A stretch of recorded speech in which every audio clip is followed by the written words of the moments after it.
What's going on? Brian here from A to Z Productions, and today I'm going to give you a tour of my office.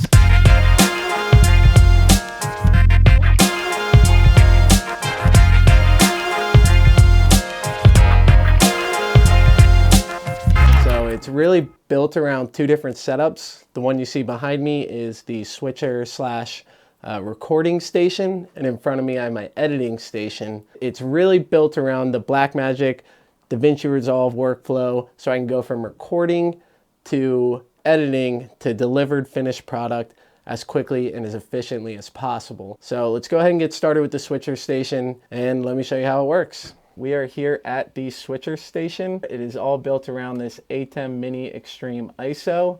And then I have my 3 Zoom drones here. I have a Stream Deck. I have this microphone so I can talk to Zoom participants as they join. And then I have my displays here so that I can see my Zoom participants. One of them is typically a multi-view, and the other one is mostly the screen for the M1 Mac Mini that I have sitting in the corner over here, but I can also easily change what that screen is showing me with these buttons on top of the ATEM Mini Extreme ISO. Running from the M1 Mac Mini is the ATEM control software. I have Pro Presenter on there. It is running Companion for the Stream Deck. And then I also have a Ultra Studio 4K to do overlays and lower thirds, but I'll get to more on that later. For now, let's begin the process, and we'll start by starting a Zoom call. All right, so I've got my Zoom call all set up here. I have, my participants, they're all me right now, but they're joined, they're full screened. I popped out the participants and the chat. The reason you do that is so that there are no pop-ups that are going to come up during your recording. If someone sends a message or joins while you're in the middle of a recording, it's not going to mess up your recording feed. Now, the whole idea with this setup is quick turnaround times. That's why this is fully set up as a switcher station, not just so I can do live shows from in here, but so when I'm doing a recording, I can switch it live and then record it live to tape.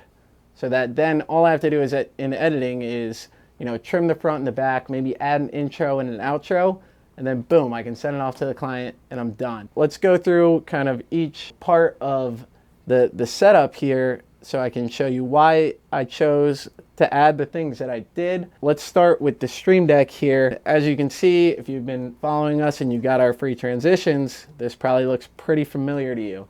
And that's because we give you guys the same products or the same programming that we use ourselves. So, you guys are getting the best, you're getting exactly what we're using. Obviously, we customize some things to ourselves, but for the most part, you're getting exactly what we use for our clients.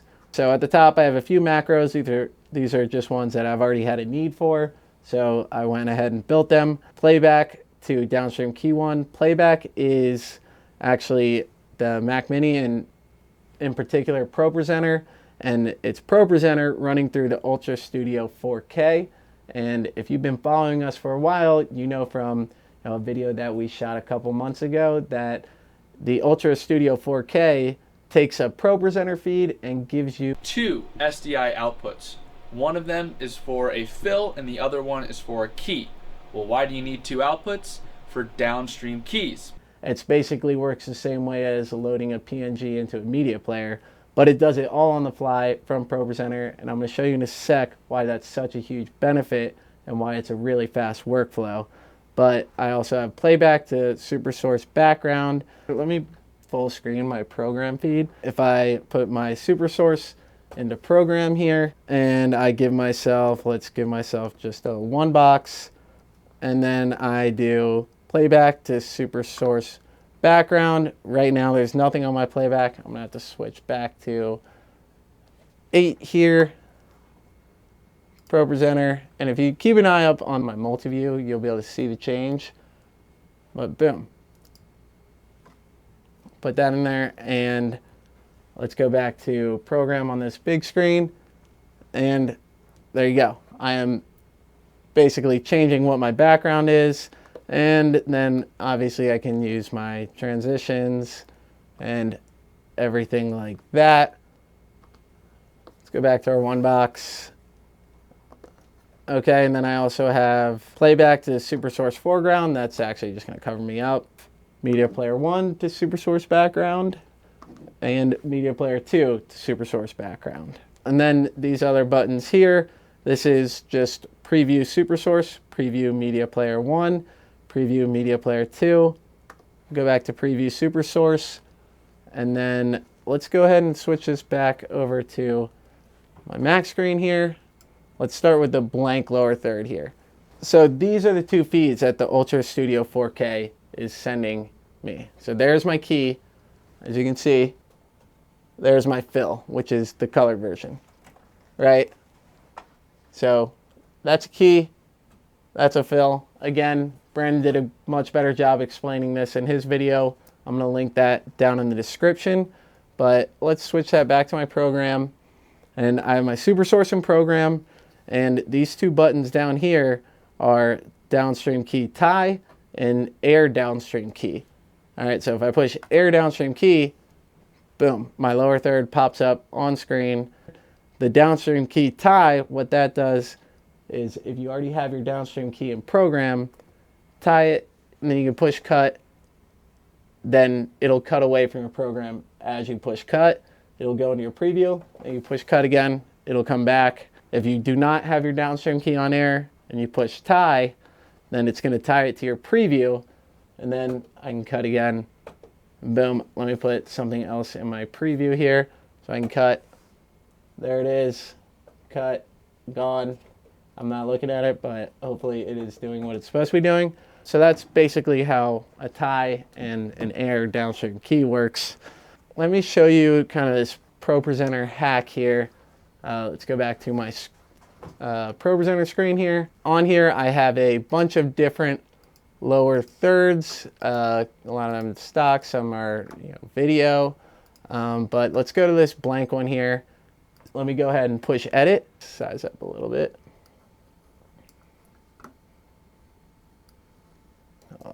Brian McGuigan, give it a color so that we can see it. Blue is decent. I kind of want it darker, a little darker. All right, cool. Let's align it left and make her a little bit bigger. Cool. And then I can even, let's drag that one down. Size that down a good bit. Go with, what's my title here? That works. We can make that one white. You get the point. And there, if I click that, you can see my program. If I switch to program here, boom, Brian McGuigan, A to Z Productions. I just made a lower third with a new name, just like that. If I switch back to my Mac Mini, I can even come here and I can click on this, duplicate it, and now let's switch. Let's make another one. Call it Brandon Peltz. Show.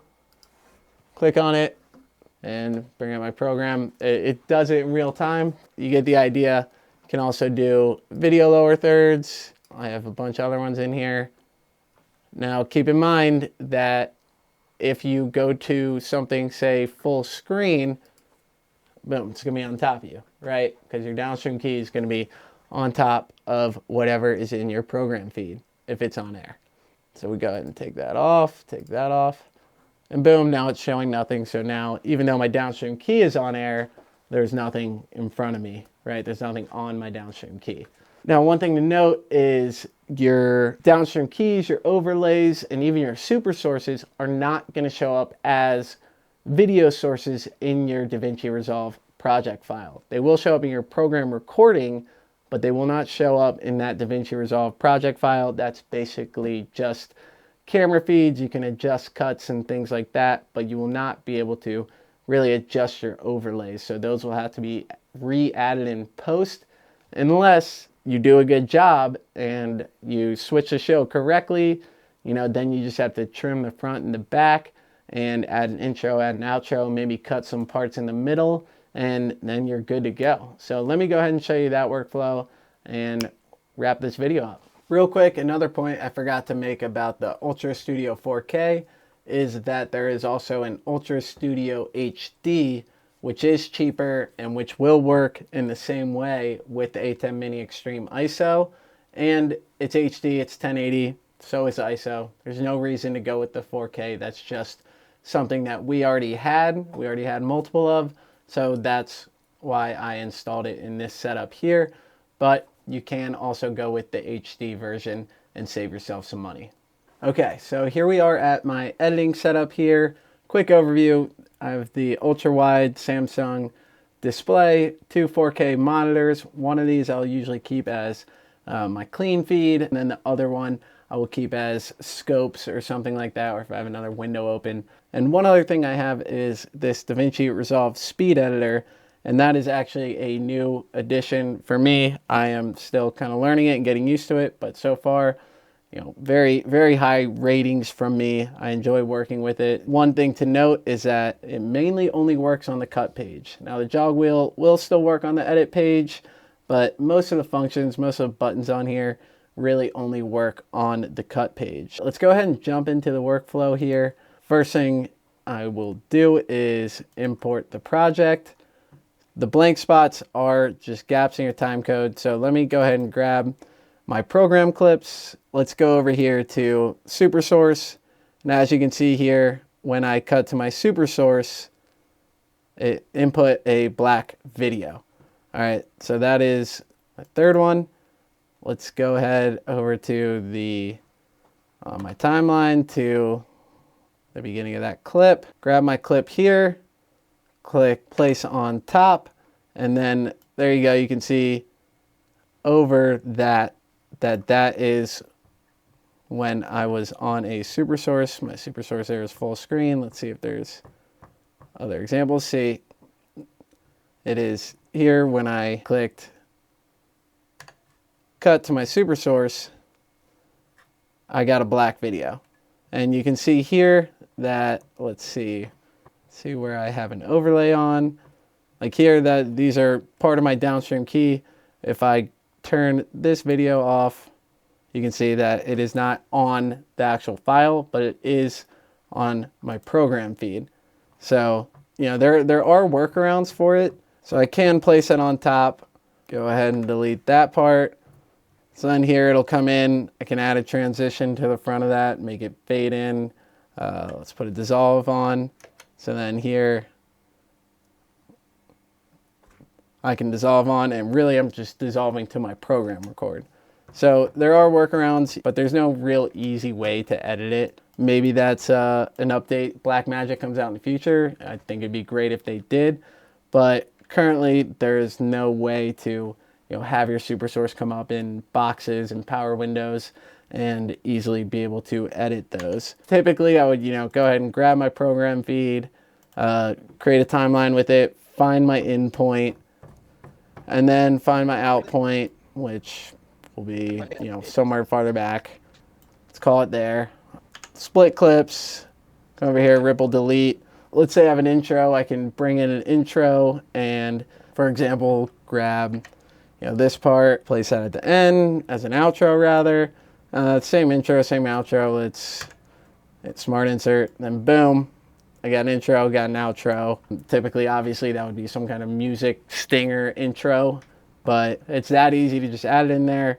If I want to, you know, I have some parts I want to cut out, grab the part I want to cut out, ripple delete, and boom, that is out. And I just have my cut there. So that's basically the workflow of editing these that I'm doing right now.